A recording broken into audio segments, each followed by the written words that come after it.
What's going on, basketball fans? Welcome into another edition of NBA Now from Chat Sports. Today, we're doing a Dallas Mavericks mailbag. All of your questions about the Dallas Mavs answered right here on Chat Sports. I'm going to walk you through each and every one of them. And our first one is coming from my guy Tristan. Says, I've been watching y'all for a while. Thank you, Tristan.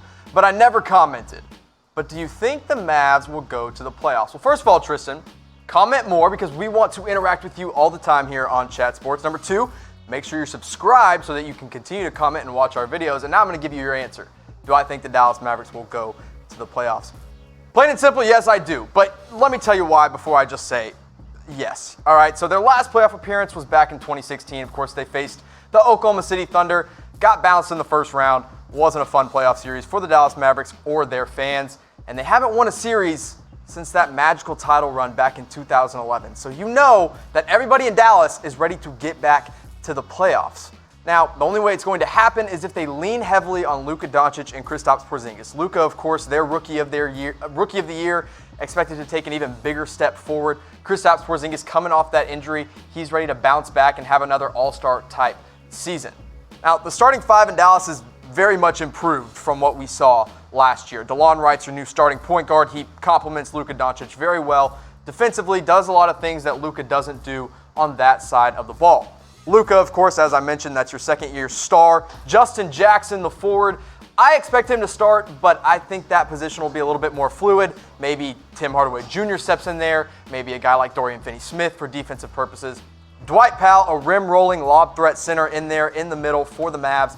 And, of course, your new star, your new prized possession to put in for the Dallas Mavericks, Kristaps Porzingis. They hope that they can all lead them back to the NBA playoffs next season.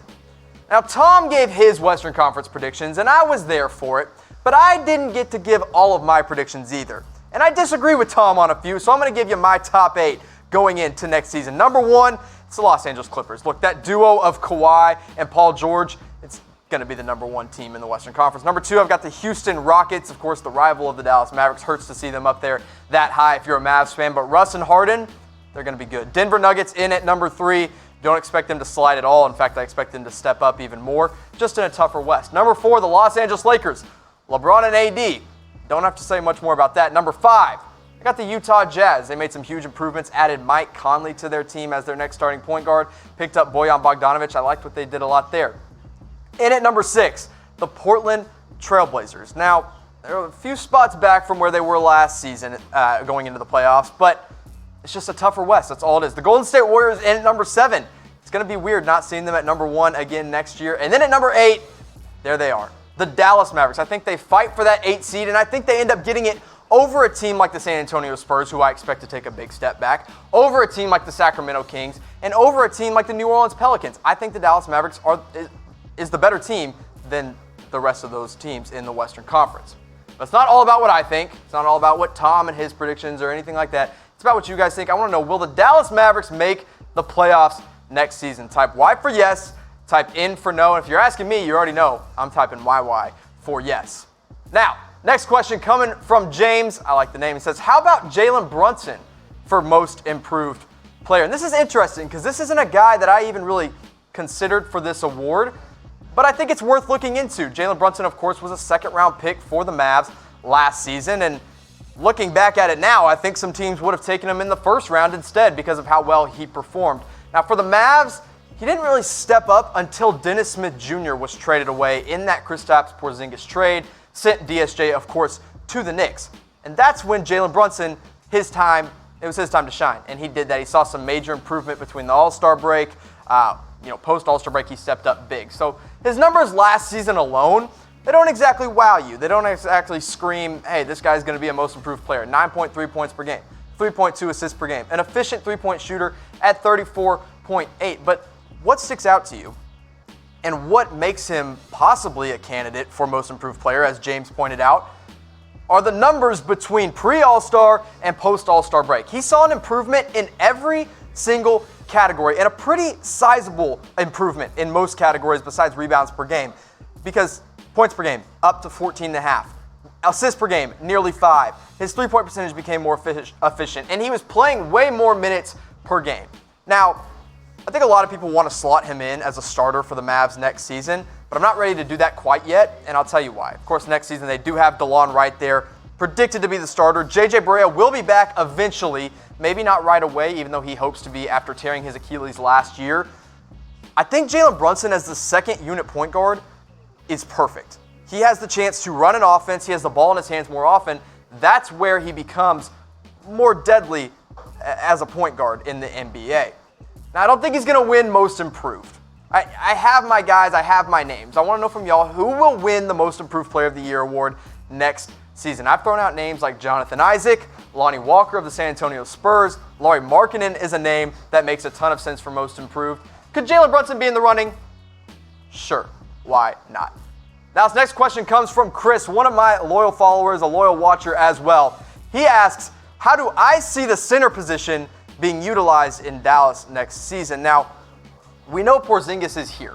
We have the 7'3" Latvian, and he's ready to go, but I don't expect him to play center. Now, maybe he defends centers because of his size, and he's, of course, going to be that rim-protecting guy that the Mavs want, but he's not going to be, quote-unquote, the starting center in Dallas.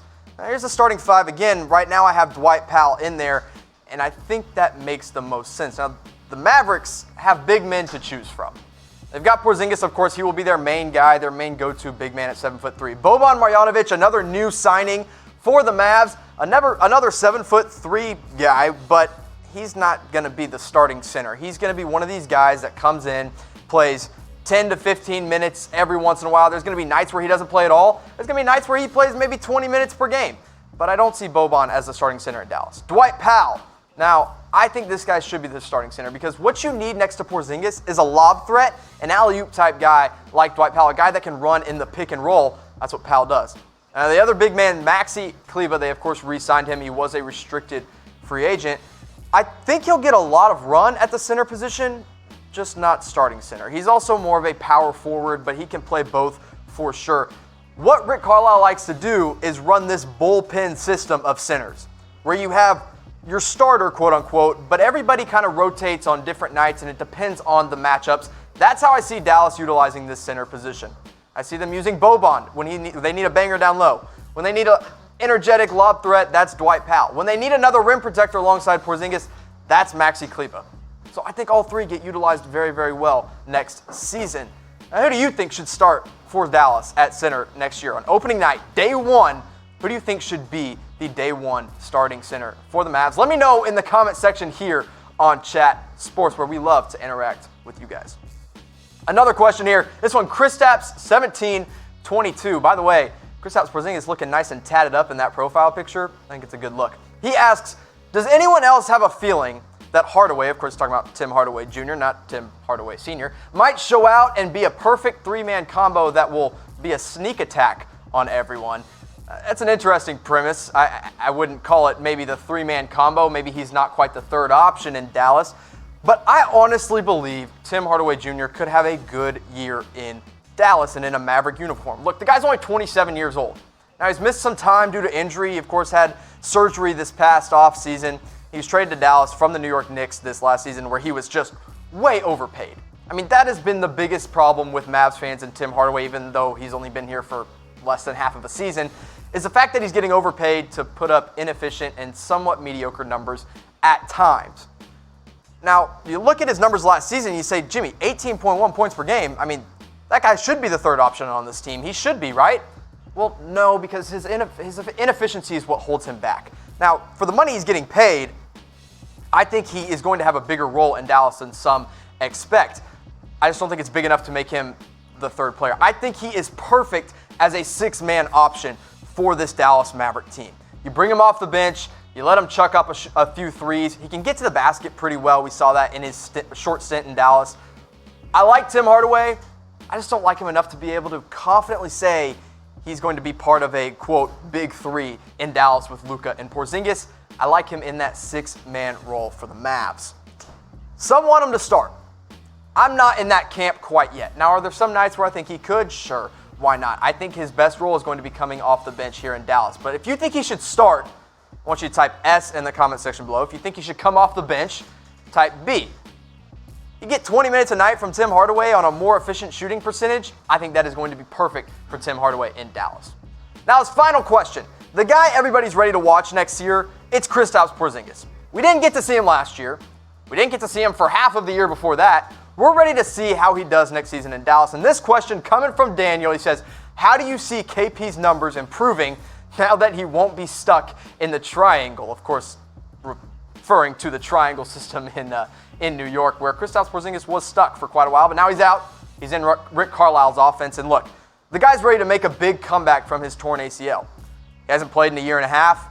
He's put on a lot of weight and muscle. He's looking to be healthier than he's ever been before. Now, near the end of the year last year, maybe even after the trade, he probably could have played for the Mavericks, but it just wasn't worth the risk. I mean, he's coming off an injury. The Mavs weren't really playing for anything except a higher position in the lottery. Why would you have played Porzingis anyway?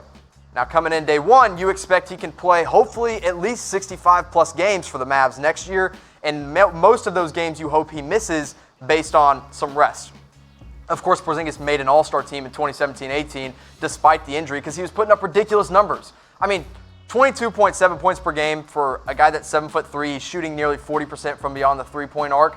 That's insane. I mean, Porzingis is going to have a monster year in Dallas, especially now that he is out of New York, where he wasn't playing with, the highest quality of players. And you put a pretty solid starting five around him. Really, the biggest thing here is the fact that he is Luca Doncic, arguably the best player he has played with. If you want to make the argument for Carmelo in New York, I guess, but he wasn't very complimentary to what Porzingis wanted to do or what Porzingis could do. And the reason Luca is going to be so complimentary and so helpful to Porzingis' game is the fact that he is a willing and able passer, and that's going to open up the floor for Porzingis and beyond. Now, you look at the assist leaders that Porzingis has played with in his past in New York, it ain't pretty.